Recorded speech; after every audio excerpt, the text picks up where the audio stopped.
Lady Charmaine, and my guest today is an actress known for her work on The Wire and also Treme. Today, she's here to talk about her new role as Kelly in Tyler Perry's hit show, If Loving You Is Wrong. Help me welcome Miss Edwina Findley Dickerson. Welcome to the show. Hello, Lady Charmaine. How are you? I am good, girl. This show you're in is so juicy. It's like the new Scandalous, girl. Oh, Lord. It is. It's like, hey, look, everybody got an issue. Everybody got a drama. And I just want to say congratulations to debuting to over 2 million viewers. Were you expecting that type of success right off the bat? Oh, my gosh. Well, I know that Tyler Perry fans and Oprah fans are just so loyal and, always very eager to see, the next project that's going to be released. But I think it definitely just exceeded all of our expectations for the show to open up as the number one, series premiere on her network was just absolutely a blessing, and we couldn't be more thrilled. Now, for those who may not watch the show and we want to get them interested in the show, tell them a little bit about the show and the character you play. Okay, well, the show centers around 5 women. All of them are mothers in various states of relationships. So there's one woman that's married and has 2 children, and there's one who's newly divorced and she's in a new relationship. My character, her name is Kelly, and I have a young son and a boyfriend who I really think is going to marry me. And so I decided to go and buy a house for us and surprise him because I'm sure that he's about to propose very soon. And so I think I really represent, a lot of women, especially, single professional women who are really trying to, do it on their own, but who really dream of love, the dream of being loved. And unfortunately, circumstances don't always work out the way we hope and dream. Mm-hmm. And your character is giving a prime example of that. What we as we call it, putting a 20 on a 10, because what we think it might be, and oh my God, I think he's going to ask me to marry him. I'm so excited. You have a lot of women out there that are like that. So how did you find out about the role of Kelly? How did you get the chance to audition for it? My agent reached out to me and said I was actually in Louisiana filming a movie. I have him coming out playing Kevin Hart's wife in a big comedy that's going to come out next year, at the beginning of next year. But while I was down in New Orleans filming that, agent, reached out and said, hey, we have an audition for you with Tyler Perry and the Oprah's Network. And I'm like, wow, I definitely just love them, and love what they're doing. And I came in and read for it, and as soon as I walked in, Tyler Perry said, wait a minute, were you in the middle of nowhere? And it's a movie, an independent film I did that won at Sundance a couple of years ago with an incredible director, Ava DuVernay, who's now directing a new movie called Selma, which is going to be coming out at the end of the year. But he had seen the movie because Oprah kind of came on board and just became a champion for the film. And so I guess he saw it, and in that movie I play a single mom, who really is desiring of love. And so there are some slight similarities between that role and this one. And he called me in, and I called later that day and expressed their interest. So I'm really happy to be working on this show and working with Tyler and with Oprah. It's really been a dream come true. And he probably knew the moment you walked in there and knew your work. He probably said, oh, she has the role. We're just going to go through the formalities and have her audition. But she got that role. So that's great. I definitely was very honored, definitely very honored and very blessed at how it all, came together. Now, how is it working with Tyler Perry? Because he's such a brilliant creator and storyteller. What is it like for you to work with him? It's wonderful. To be honest with you, it feels right at home, because Tyler's a man of faith and I'm a woman of faith. And a lot of times, when you're at work, especially working on, different projects, different network studios, you can't speak so openly, about your faith. But when you're working with a director or executive producer or writer who has, some of the similar values that you have and believes in the same way, it's very refreshing because you can talk so openly And so I always be very inspired by our conversations. One of the things I love about Tyler, too, is that he really carries his audience in his heart. Like there were some scenes that we filmed for this upcoming episode and the following that become very emotional for my character. And he reminded me on set how many women I represent, how many women this character represents and how many women have really had their hearts broken. Mm-hmm. And I was doing everything that they can to mend from that and move forward, and I really appreciated that because I could see that he's writing not just because of the drama and not because, it can get salacious and all that, but he's really writing to bring healing to a lot of people. And that's something that I feel very honored to be a part of. And see, it's great to be at a job where you can scream out Jesus and nobody will be shocked or offended. You can right. say, like that. Praise the Lord. Amen. All the time.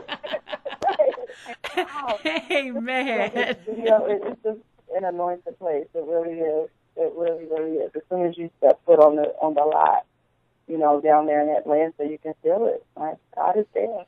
Right. It's like you guys are like the Black Desperate Housewives on OWN network. Because when it first came on, I'm like, okay, this is Desperate Housewives. All the beautiful homes. It's so quaint, the quaint street. But the gentleman who plays the officer that I believe is Esperanza's ex-husband, right? Yes, that's Joel. His real name is Joel. His character's name is Eddie. Joel is an excellent actor. That gentleman, Tyler Perry, gave him the perfect role. He's that man that you just love to hate, and he's handsome too, but you love to hate him. He's like, he has all that going on.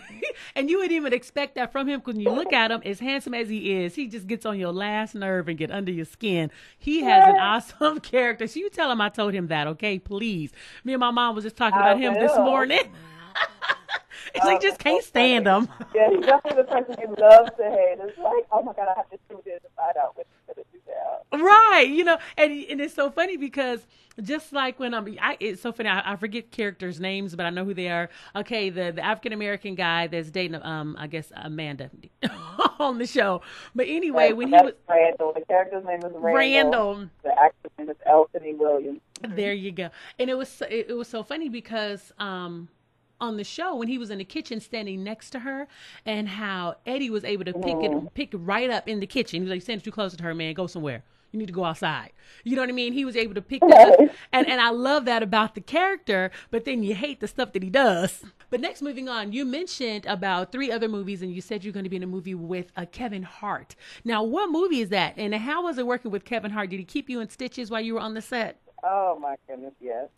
It's a movie called Get Hard. It's actually coming out in March. It's with Will Ferrell and Kevin Hart. And both of them are extremely hilarious. So I was there were times in the middle of the scene where I just had to pause and collect myself and just keep a straight face in order to keep going. I mean, I think the fans are definitely going to love the movie. And I have another movie coming out called Free Indeed, which is a very intense drama, actually, based on the true story of a woman who actually, she's a young mom. She has 2 kids, and her oldest child, who's 8, is severely autistic, and she basically sets out on this journey to find a miraculous healing for him. And then the third is in pre-production. It's called All the Children Are Insane. So... And our show will be, we filmed 20 episodes, so it's going to run until November of this year, then come back in January. So fans are definitely going to have a lot to see. That is really good. My assistant, she is a huge Kevin Hart fan, so I had to write down the name of it because I know that's coming out. And what advice, before we go, what advice would you give someone who wants to break into the industry, that's listening to you right now, followed your career, and got a few questions? What advice would you give them?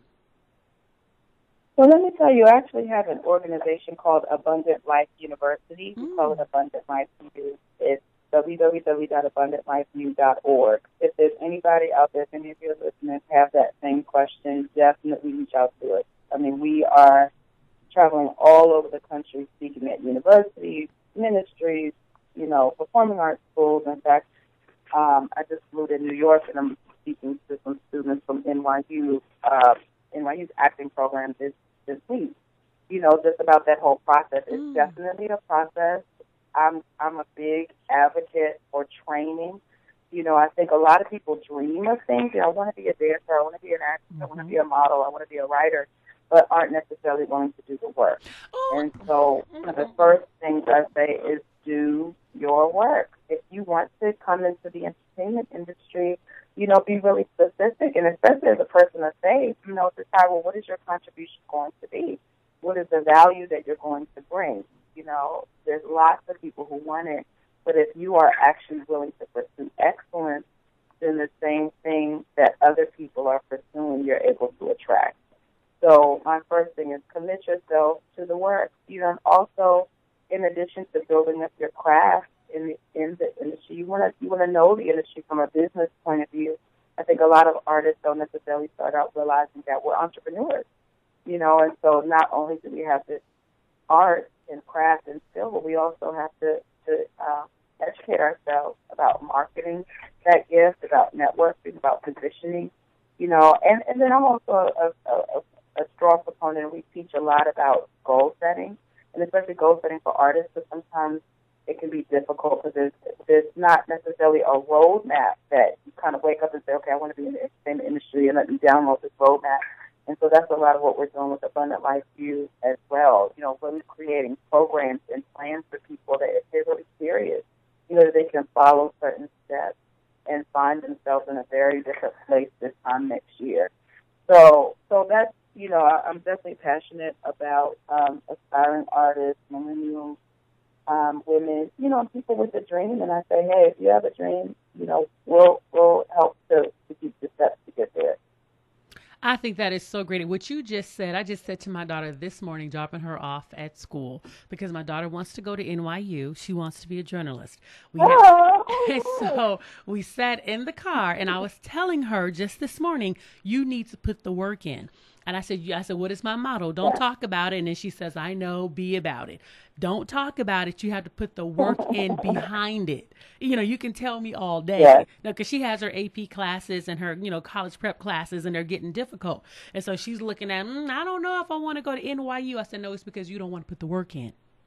I said, if that's what you say you want to do, put the work in. And she was like, well, I don't want to be a journalist, so I may want to go to another school. No, you can still keep your dream. You just have to put the work in. And you just said exactly what I told her. So she will listen to this interview, so she'll know Mommy knows what she's talking about. Yes.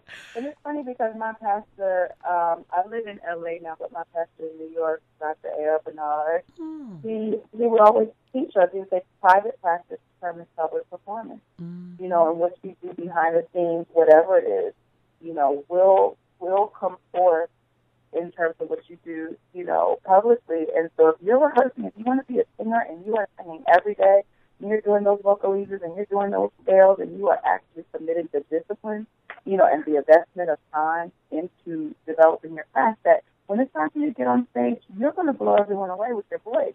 Versus the person behind the scenes, like, I want it, but they're not willing to work. And then they come in front. It's time, your time to audition now, and you're not prepared, And so I would just say, in this behind the scenes time, prepare for what you expect, and then when that one day comes, you'll be ready. See, that was such good advice that people really need to hear, the behind the scenes practice. Because everybody don't see what you do behind the scenes. People just didn't all of a sudden hit the stage and they were good. They put in the work. You got to put in your 10,000 hours, you know what I'm saying, to really make sure that you are ready when the opportunity comes. If people wanted to follow you or find you, are you on Facebook, Twitter, Instagram? Yes, I'm on Facebook and Twitter and Instagram, all at EDWINA FINDLEY, and that's EDWINA FINDLEY. And actually on Tuesday night, we are live tweeting with the fans and everything. Just use the hashtag If Loving You Is Wrong, and I'll absolutely see the tweets and messages and postings. So I definitely love interacting with the fans. Wonderful. Well, EDWINA, it was a pleasure talking with you, and thank you so much for coming on the show. You too. It's a pleasure. God bless you. God bless you, audience. Thank you. And we just want to remind the audience to make sure you watch If Loving You Is Wrong tonight on OWN. It is juicy. It is the new scandal. Yes. Got to make sure you tune in 9/8 Central. Thank you so much, Edwina, for joining me on the show again. You're welcome. Have a wonderful day. You too. Bye-bye.